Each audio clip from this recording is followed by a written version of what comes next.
काय का रद्द केले काय कळत नाही. बरं आता केंद्र गेलं. पुणे नाशिक औद्योगिक द्रुतगती महामार्ग रद्द व्हावा यासाठी आज जुन्नर तालुक्यातील निमगाव, सावा, औरंगपूर, जाधववाडी, तांबेवाडी, गुंजाळवाडी, राजुरी, संतवाडी, कोळवाडी या गावातील सर्व बाधित शेतकऱ्यांनी आजपासून राजुरी या ठिकाणी साखळी उपोषणाला सुरुवात केलेली आहे. साधारणपणे आपण सगळेजण पाहतो की मोठ्या प्रमाणावरती जुन्नर तालुक्याच्या पूर्व भागातील या 8-9 गावांमधील शेतकरी या प्रकल्पामुळे बाधित होणार आहेत आणि वर्षानुवर्ष पिढीजात असणाऱ्या बागायती जमिनी त्या ठिकाणी त्यांच्यापासून हिरावून घेतल्या जाणार आहे. जुन्नर तालुक्याचं एक वेगळं वैशिष्ट्य आहे. JMRT सारखा एक मोठा प्रकल्प या तालुक्यामध्ये असल्यामुळं या तालुक्यामध्ये कुठल्याही प्रकारची MIDC होऊ शकत नाही आणि पर्यायाने या तालुक्यातील जर शेतकऱ्यांच्या मुलांना रोजगार मिळवायचा असेल तो शेती आणि शेतीपूरक व्यवसायातूनच मिळवावा लागतो.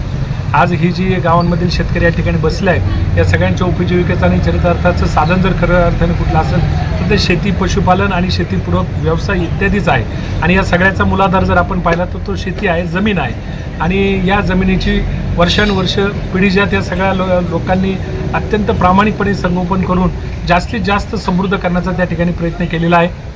आज आपण पाहिलं तर या एका प्रकल्पामध्ये एकट्या राजुरीसारख्या गावामध्ये जवळपास 155पेक्षा जास्त बाधित शेतकरी होत आहेत आणि याच्यामध्ये 15-20 शेतकरी भूमिहीन होत आहेत की ज्यांना कुठल्याही प्रकारची जमीन राहत नाही.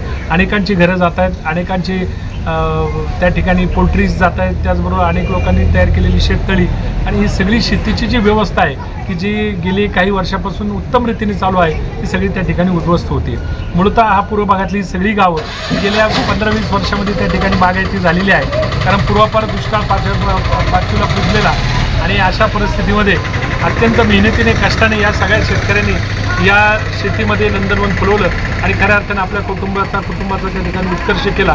पण आज त्या सगळ्या शेतकऱ्यांचं आताशी असणारं जे व्यवसाय आहे तो व्यवसाय शेतीशी निगडीत असल्यामुळे ती शेतजमीन जाते त्याचं खूप मोठं दुःख आणि या सगळ्या शेतकऱ्यांना त्याचं मोठ्या प्रमाणावरती आहे.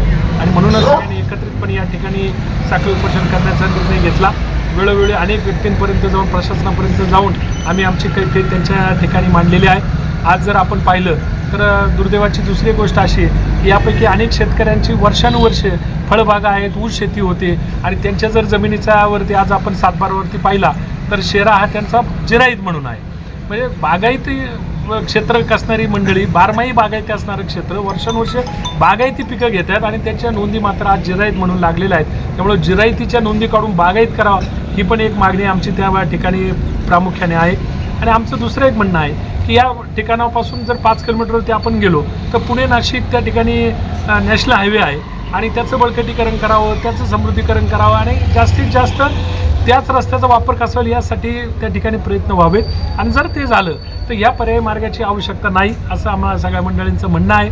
शेवटी शेतकऱ्याच्या आयुष्यामध्ये त्याच्या जगण्याचा आधार हा शेती असतो आणि मग शेती जर हिरावून घेतली गेली तर मग मात्र शेतकरी त्या ठिकाणी देशोधडी लागल्याशिवाय राहत नाही.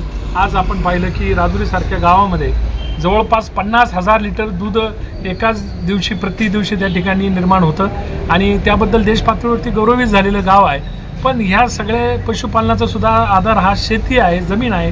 कारण चारा शेवटी आपल्याला त्याच्यामध्येच करावा लागतो. आणि आमचं हक्काचं आणि जे अत्यंत कष्टाने, मेहनतीने आम्ही जे आमच्या जीवनचरित्राचं साधन निर्माण केलेले ते अशा पद्धतीने आमच्यापासून हिरावून घेऊ नये यासाठी आमच्या सगळ्या मंडळींची मागणी आहे की हा जो प्रस्तावित असलेला पुणे नाशिक औद्योगिक द्रुतगती महामार्ग आहे जो जुन्नर तालुक्यामध्ये निमगाव, सावापासून कोळवाडी, संतवाडीपर्यंत जातो, या सगळ्या बाधित गावांच्या शेतकऱ्यांची एक मुख्य मागणी की हा औद्योगिक द्रुतगती महामार्ग रद्द व्हावा.